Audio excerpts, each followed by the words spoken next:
کہ ہم اس وقت بالکل تباہی کی طرف جا رہے ہیں. جب میں نے ڈائلاگ کا بھی بات کی کہ جی اسٹیبلشمنٹ آرمی چیف سے ڈائلاگ کرو، وہ مجھے کوئی فکر نہیں ہے کہ میرے عمران خان کو کسی کی ضرورت ہے یا میں کسی کے کوئی خوف زدہ ہوں یا میں یہ سمجھتا ہوں کہ بڑا پریشر ہے تو میں اس لیے ڈائلاگ کروں. مجھے پاکستان کی فکر ہے کہ میں یہ پوچھنا چاہتا ہوں سب سے پہلے کہ اتنی جو ہم نے کہا، جس آرمی چیف نے جب مجھے ہٹایا اس نے کہا جی پاکستان کو آئسولیٹ کر دیا تھا، اکیلا چھوڑ دیا تھا. مجھے یہ بتائیں کہ جب ڈونلڈ ٹرمپ نے ایسی سٹیٹمنٹ دی تھی پریزیڈنٹ نے، میں جب پرائم منسٹر تھا، اس نے کہا پاکستان دہشت گردی میں شامل. میری ابھی بھی ٹویٹ پڑھ لیں، میں نے اس کو جواب دیا. میں نے کہا پہلے آگاہ کرو کہ پاکستان نے کس طرح کی دہشت گردی کی جنگ لڑی ہے، ہم نے کیسی قربانی دی. اسی ڈونلڈ ٹرمپ نے مجھے امریکہ دعوت دی اور جو میرے ساتھ تھے جس طرح کا پروٹوکول مجھے دیا، ذرا بتائیں کبھی کسی پاکستانی پرائم منسٹر کو ملا؟ اس نے عزت بھی دی. اس کے سامنے میں نے کشمیر کی بات کی، اس نے کہا کہ میں کوشش کروں گا کشمیر کا مسئلہ حل کرنے کے لیے. ان کی جرت نہیں ہے نام لینے کے لیے کشمیر کا. اس کے بعد اس نے سارے میرے اور میرے ڈیلیگیشن کو سارے وائٹ ہاؤس کا خود دورہ کروایا، ٹور کروایا، عزت دی. میں یہ کیوں کہہ رہا ہوں؟ کیونکہ میں مغربی ذہن کو سمجھتا ہوں. آپ اگر ان کے نیچے ان کے سمجھتے ہیں کہ ان کے جوتے پالش کرنے سے وہ آپ کی بڑی کوئی رسپیکٹ کریں گے، وہ آپ کو حقارت سے دیکھتے ہیں. وہ سمجھتے ہیں جو اپنے ملک کے مفادات کے لیے کھڑا ہوتا ہے وہ اس کی عزت کرتے ہیں. میں یہ کہہ کے تھک گیا ہوں کہ مغربی مائنڈ یہ چیزیں سمجھتا ہے. میں جب کہتا تھا کہ وار آن ٹیرر ہمیں امریکہ کی جنگ میں نہیں پڑنا چاہیے، تو ان سب کو پتا تھا جب میں امریکہ گیا ہوں کہ میں نے ان کی جنگ کی مخالفت کی تھی کہ ہمیں نہیں شرکت کرنی چاہیے، کیونکہ ان کو پتا تھا میں پاکستان کا سوچ رہا ہوں. میرے ملک کے 80,000 لوگ اس کے اندر شہید ہوئے تھے، ہماری جنگ نہیں تھی. تو میں جب ان کی تنقید کرتا کہ ان کی جنگ میں نہیں جان، وہ سمجھتے ہیں کہ یہ ایک آدمی اپنے ملک کی بات کر رہا ہے. میں نے جب ان کو کہا افغانستان کے اندر کوئی ملٹری سلوشن نہیں ہے، تو ان کے سینیٹر لنزی گرام، یہاں تکڑا سینیٹر ریپبلکنز کا، اس نے پاکستان آ کے بیان دیا کہ عمران خان ٹھیک کہہ رہا تھا، کہ وہ اس چیز کی رسپیکٹ کرتے ہیں. یہ جو جا کے جناب فورن منسٹر بلاول بھٹو ہر دوسرے دن پہنچ کے اچھی انگریزی بولتا ہے، اس سے وہ متاثر نہیں ہوتے.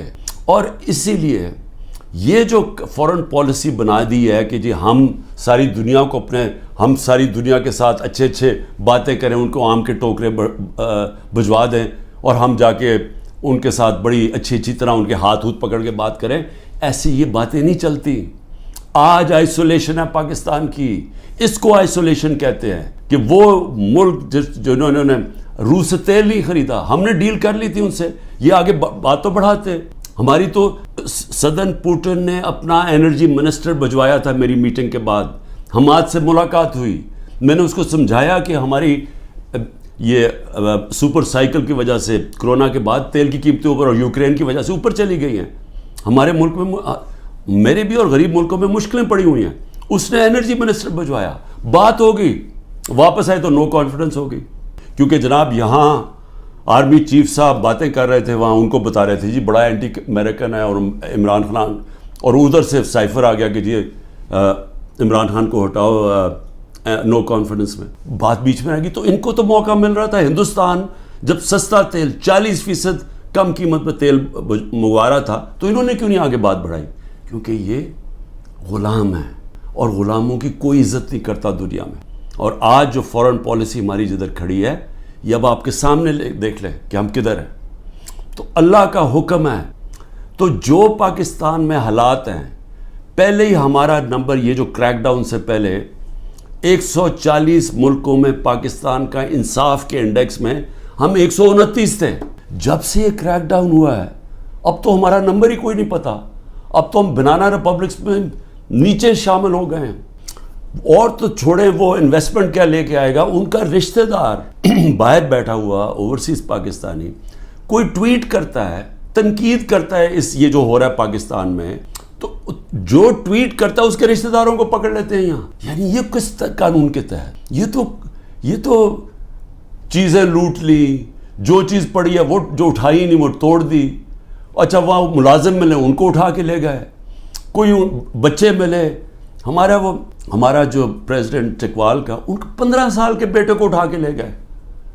وہ یاسر گیلانی ہمارا ایک ٹکٹ ہولڈر، وہ چھپا ہوا تھا، اس کی بیوی اپنے ماں باپ کے گھر تھی، اس کے ماں باپ کے گھر جا کے بیوی 4 بچے ہیں اس کے، چھوٹا بچہ 1.5 سال کا، اس کو اٹھا کے لے گئے، عمر چیمہ، اس کو صرف وہ جیل میں رکھا ہوا ہے کہ جی بس تو وہ کرسی پہ بیٹھ کے کہہ دو ٹی وی کے سامنے کہ جی میں پی ٹی آئی چھوڑ رہا ہوں اور میں فوج سے پیار کرتا ہوں اور 9 مئی کی مذمت کرتا ہوں۔ میں بار بار کہہ رہا ہوں 9 مئی کی ساری قوم مذمت کرتی ہے جو جلاؤ گھراؤ ہوا ہے، اس کے اوپر کوئی انڈیپینڈنٹ انویسٹیگیشن تو بٹھا دیں تاکہ پتہ تو چلے۔ میں ثابت کروں گا، میں یہ دعویٰ کہتا ہوں، میں ثابت کروں گا کہ لوگ چھوڑے ہوئے تھے اندر جنہوں نے یہ جلاؤ گھراؤ کیا ہے، میں ثابت کروں گا، یہ ہمارے پاس اب پروف آ چکا ہے۔ عدالت کے اندر میں اپنی عدلیہ سے کہہ رہا ہوں، ہم نے لاہور ہائی کورٹ میں بھی یہ کیا ہوا ہے، وہ ڈسمس ہو گئی ہے، سپریم کورٹ میں ریٹ پڑی ہوئی ہے۔ خدا کے واسطے انڈیپینڈنٹ انکوائری کرے، یہ ون سائیڈڈ ٹی ویوں کے اوپر کنٹرول میڈیا اس کے اوپر چل رہا ہے، جی یہ دیکھیں جی انہوں نے کیا کر دیا، ملک کے غدار ہیں جی، ملک کے، خدا کا واسطہ اس ملک کو بچائیں۔ یہ جو لوگ 10,000 لوگ جیلوں میں ڈالے ہوئے ہیں، یہ پولیٹیکل ورکرز ہیں، اور ان سے جو ہو رہا ہے جیلوں کے اندر یہ ساری دنیا دیکھ رہی ہے، سارے بیرون ملک پاکستانی دیکھ رہے ہیں، اور وہ انہوں نے بچانا ہے اس ملک کو۔ جس وقت ہم اس ملک میں رول آف لا لے آئے، ہم اس ملک میں اعتماد لے آئے اپنے انصاف کے نظام پہ، ان کو یہ اعتماد ہو گیا کہ میری انویسٹمنٹ بچ جائے گی، میں اگر ساری زندگی کی اپنی سرمایہ کاری جو پیسہ جمع کیا ہوا وہ یہاں پاکستان میں سرمایہ کاری کروں تو یہاں کا نظام ایسا ہے جیسے مغرب میں ہے، وہ مجھے تحفظ ملے گا۔ کمزور کو یہ فیلنگ ہو جائے کہ طاقتور سے اسے تحفظ ملے گا، یہ نہیں ہوگا پاکستان میں۔ جو طاقتور جو مرضی چاہے کرے اور کمزور بیچارہ بے حس ٹکرے کھاتا پھرے کچہریوں کی اور تھانوں کی، وہ کوئی پیسہ نہیں آنے لگا یہاں اس ملک میں، اور آئے گا ہی ملک تب، یہ بچے گا ہی تب جدھر آج پہنچ گیا ہے، جب ہمارا سب سے پہلے بیرون ملک پاکستانی انویسٹ کرے گا، سرمایہ کاری کرے گا، پھر باقی دنیا آئے گی۔ جس طرح چائنا اور ہندوستان میں ہوا تھا، انہوں نے جب اپنی اکانومیز کھولی تو پہلے ان کے اپنے لوگوں نے جو باہر بیٹھے ہوئے تھے انہوں نے انویسٹمنٹ کی، وہی ہے جو پاکستان کا اس دلدل سے نکالنے کا ہے۔ لیکن یہ جو نظام ہے یہ تو مزید اور ہمیں ادھر لے کے جا رہا ہے کہ جدھر نریندر مودی کہہ رہا ہے کہ جی اپنے بوجھ پہ گرنے لگا پاکستان۔ تو ابھی تک تو کوئی ہوش کریں ہم کہ ہم جا کدھر رہے ہیں۔ آپ کے پاس روڈ میپ بھی کسی کے پاس نہیں ہے، یہ چوروں کے پاس کیا روڈ میپ ہوگا؟ 30 سال سے تو چوری کر رہے ہیں، یہ دبئی بھاگ جانا ہے انہوں نے۔ میں آپ کو لکھ کے دیتا ہوں کہ 90% میں سے ملک سے باہر بھاگ جائیں گے۔ میں الیکشن سے پہلے کہتا ہوں ان کو ECL کے اوپر ڈالو تاکہ ان کو یہاں رہنا پڑے، بعد میں ان کو سننا پڑے کہ انہوں نے جو کیا ہے، انہوں نے ان کے جو 1100 ارب روپے کے کرپشن کے کیس معاف کروائے ہیں انہوں نے۔ ایک طرف لوگ بھوکے مر رہے ہیں، یہاں فیکٹریاں بند ہو رہی ہیں، تاریخی مہنگائی ہے، 38% پہ مہنگائی ہے ملک کی تاریخی۔ جب ہمارے اگینسٹ شور مچا رہے تھے تب تو 12% مہنگائی تھی، آج 38% پہ ہے۔ تو ان سے کوئی سوال تو پوچھے گا تم نے کیا کیا ملک کا؟ اور یہ جب ان سے کوئی یہ پوچھے کہ 1100 ارب روپے کا ایک غریب ملک کے ٹیکس کے کیسز معاف کروا دیے، یہ جو نیب جس کا 1 پوائنٹ ایجنڈا ہے کہ کسی طرح ہمارے مخالف یعنی عمران خان اور ان لوگوں ہمارے اوپر کرپشن کے کیسز کریں، اور جب تک کہ میرے جو لوگ وہ یہ نہیں کہہ دیتے کہ جناب ہم آج PTI چھوڑ رہے ہیں، اچھا PTI چھوڑ جو سارے گناہ معاف، آپ کے دہشت گردی کے کیسز بھی معاف، سب کچھ معاف، صرف آپ نے کہہ رہے ہیں کہ ہم تحریک انصاف چھوڑ رہے ہیں۔ یعنی یہ کوئی انصاف ہے؟ یہ تو بنانا ریپبلکس میں بھی ایسے نہیں ہوتے، یہ تو ہماری عدلیہ کا مذاق اڑایا جا رہا ہے، ہماری پولیس کو تباہ کیا جا رہا ہے۔ جو پولیس ہے، آپ جب پولیس کو یہ موقع دیتے ہیں کسی کے گھر توڑ کے صبح کے 3 بجے جا کے گھر تباہ کر دیں اور لوٹ لیں اس کو، تو کیا پولیس ٹھیک رہ جائے گی؟ دنیا جس پولیس کا کام ہے حفاظت کرنا لوگوں کی جان اور مال کی، اس کو آپ کہہ رہے ہیں کہ لوگوں کا مال لوٹو جا کے، اور بزنس بنی ہوئی ہے۔ ہاں جی جیو فینسنگ میں آپ کا نام آ گیا، اچھا جی آ جائیں آپ کو، کیونکہ نامعلوم افراد میں انہوں نے 20,000 کے نام دے دیے، کسی کو بھی پکڑ لیں، اسے کہتے ہیں اچھا جی آپ کا نام آ گیا۔ 15 لاکھ ہے گوئنگ ریٹ، وہ پولیس والے کو اگر 15 لاکھ نہیں دیتے پھر بات چیت ہوتی ہے اچھا جی 20 لاکھ پہ فارغ کر دیں۔ تو یہ تو پولیس ختم کر رہے ہیں، اور یہ ساری ملک کے اندر جمہوریت ختم کی جا رہی ہے صرف اس لیے کہ یہ جو سیٹ اپ ہے یہ بچ جائے اور عمران خان اور PTI باہر رہ جائے۔ میرا آخر میں صرف یہ اپنی قوم سے کہوں گا کہ دیکھیں قوموں کی زندگی میں اونچ نیچ تو آتی ہے، لیکن جس طرح اللہ کہتا ہے کہ میں قومیں تباہ کر دیتا ہوں جو میرے حکم پہ نہیں چلتی، تو ہم تو اب تباہی کی راستے کو بڑی تیزی سے جا رہے ہیں. جو نریندر مودی کی سٹیٹمنٹ میں مجھے تکلیف ہوئی ہے کہ اپنے بوجھ کے تھلے گر رہا ہے پاکستان. تو اگر تو ہم نے اسی طرح چلتے رہنا ہے تو پھر یہ نہ سمجھنا کہ وہ اللہ اوپر سے مدد کر دے گا اور ہم کچھ نہ کریں، کیونکہ اس نے تو واضح قرآن میں کہا ہوا ہے کہ میں کبھی کسی قوم کی حالت نہیں بدلتا جب تک وہ خود اپنی حالت بدلنے کی کوشش نہیں کرتا. میں اپنی پوری کوشش کروں گا. میں آپ سے، میری اپنی قوم سے وعدہ ہے، جب تک میرے میں آخری خون کا قطرہ ہے میں مقابلہ کرتا رہوں گا اس ظلم کا. لیکن میں اپنی قوم کو بھی کہنا چاہتا ہوں کہ آپ کے اوپر اللہ نے ذمہ داری ڈال دی ہے.